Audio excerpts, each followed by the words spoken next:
What up, what up, what up? It's your boy Sage, back at it again with another nighttime video. What's good, Sage Nation? Y'all good? Y'all chilling? What's up? What's poppin'? What's good?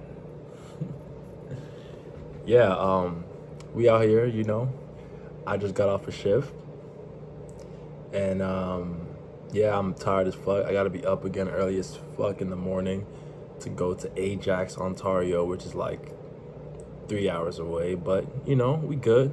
We out here grinding. What's the saying? I can't complain about having too much on my plate when my goal was to eat. You feel me? But yeah, topic for today. Another woman-centric topic, you can never say too much about women, you know. And yeah, something from an outing that I had.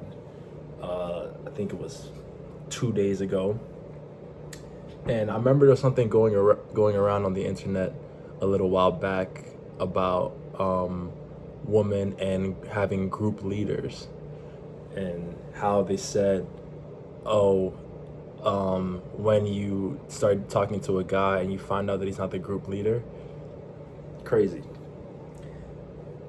With men,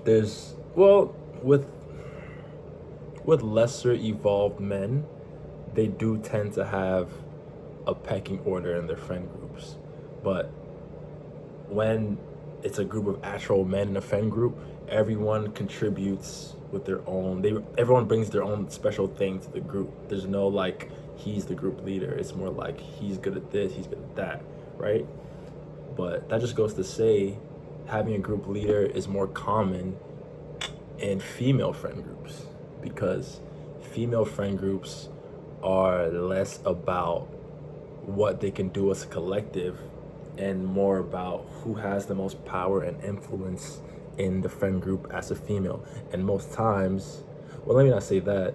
I was gonna say most times it's the prettiest one, but I have seen some situations where it's not the prettiest girl, but the girl with the most cunning or the most smarts or intelligence is also the group leader, But yeah, they try to flip the script on us and say that we have group leaders, but no, it's definitely more common with them. Definitely a more common occurrence with them. So the situation that happened with me was I was downtown and ran into some girls on the party street. It's called King Street in Ontario, King Street, and started talking to them.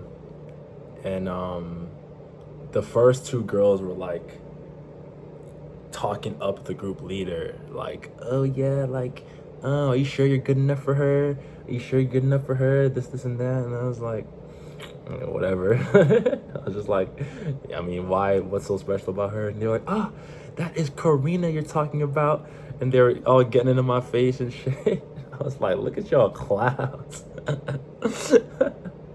Like, I had to get through them before I could talk to her type shit. And it was just so funny. And, just not playing into the BS and just like treating them like it's not serious, like it'll open them up. And yeah, I got to talk to the group leader, and there's nothing special. It's just another cute girl or whatever. And end up getting your number, but it's whatever, just some more encounters, more practice. You feel me? You can never have too many reps in that regard. Always maintain or keep your game sharp, But yeah, what else? Some other subtopics I was thinking about was how it's better to be emotionally rich than materialistically rich. And I have said it before and I'll say it again. Of course, it's good to have money. Money's like oxygen. You need it to live. But yeah, it is better to be emotionally and spiritually rich than materialistically rich. And I say that because when you are spiritually rich, life tends to flow more in a better way for you, because your spirit is full. You are not operating from a place of lack, which is very bad. The universe does not like that type of energy. The universe loves abundance because the universe is abundant. You feel me? But yeah, so for example, when you are spiritually rich, things, nothing can shake you or get you off your square. You are very centered. You're a centered being. So everything that happens to you, you take it in stride. You learn from your mistakes. You learn from anyone and everything. you know that is what being spiritually rich is. You don't tend to get into arguments for no reason. You don't give people your energy unless they deserve it. You don't feel like you have the need to prove that you belong, or prove that you're right. You're okay with letting people argue by themselves and just leaving it at that. You're not concerned about trying to make people who are stuck on wanting to misunderstand you and trying to make them change their mind about you. You just don't have the energy for it, the time. And that is what being spiritually rich is. And it's better that way, because as important as money is, there's a lot more situations in your life where you'll have to exercise the muscle of being spiritually healthy. It's more like a day-to-day occurrence. Like, I would say it's probably like a 60-40 type deal, because obviously if you're a well-functioning member of society, you're always going to be spending money when you go out to do things. Just even going to work and coming back, you might get a coffee or whatever, so you're always spending. But at the same time, you're going to have interactions throughout your day that, if you are not equipped spiritually, you will just find yourself spiraling all the time. You'll get caught up in little petty beefs. You'll let little things like someone stepping on your shoe get in the way of you having a good rest of your day. So that is what spiritually wealthy is, and why it is better to be spiritually wealthy than materialistically wealthy. Another subtopic is about how when you're handsome, right? And I'm going through topics like nothing today. It's only been 7 minutes. Wow, I feel like I've covered a whole lot already. But yes, when you are conventionally attractive, right?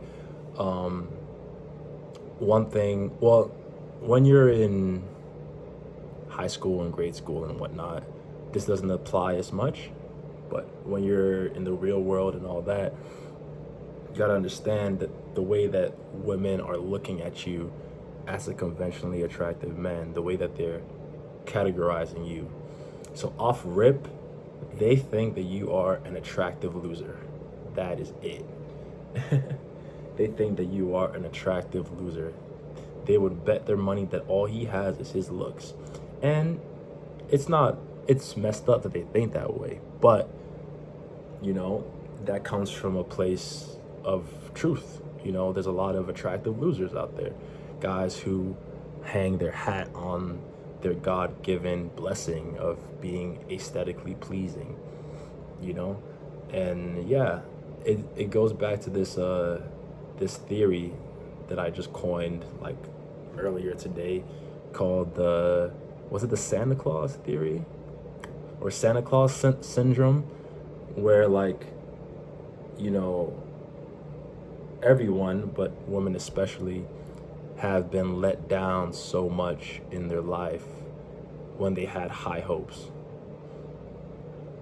for men, high hopes for men in their lives, from their brothers to their uncles to their fathers, where they had high hopes and they wholeheartedly believed in these male figures to protect them and guide them, and they failed them.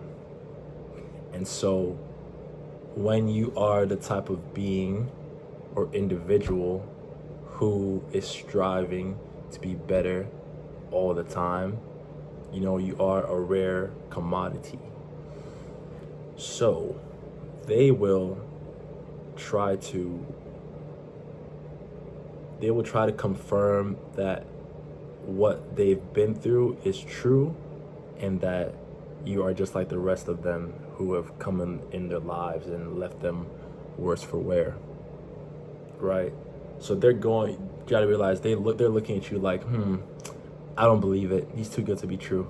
There's no way. There's no way. He can't be all that. Nope, I don't believe it.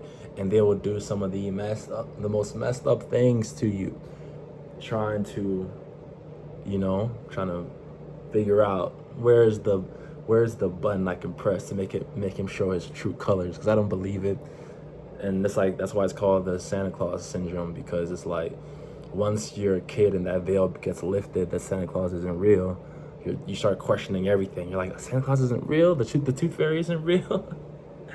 you know.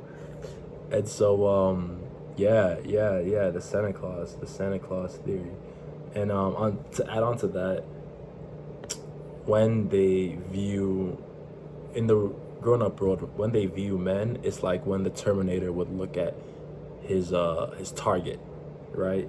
So they start sizing you up and listing all your attributes from just from looking at you, and they'll make a judgment about what type of guy you are and what they can get away with, and then they'll just act on it and see what happens. And that's how a lot of them move. That is how a lot of them move. It's crazy. It's very crazy, but it is what it is. Take it with stride. If you're on this channel, it means that you have built or worked on yourself enough where these things have become like just entertainment to you. You're so solid as a rock on the inside that you just see these tests coming and you actually look forward to them, because it gives you another chance to exercise that muscle. You feel me? Exercise that muscle. And yeah, is there another topic I wanted to cover? I don't think so. I covered 3 things in 12 minutes, man. I be feeling bad. Like, my parents always told me that I'm a very, what's the word? I'm not long-winded. Like, all these other YouTube channels, I'm like, man, they can just talk. And like, I really just cut to the chase with what I say. Like, I don't expound, or I do expound, but I don't try to repeat myself over and over again. And I don't know if it's better to just have short and sweet, potent content, or if I should try to push for longer content. But I guess it's better to just get my point across, not waste y'all's time and my time. But yeah, I think I'm forgetting something. I know I always say this, but I think I'm forgetting something. What was it? Anyways, whatever. Nice little not 12 minutes anymore, 13 minutes and 5-6 seconds and counting.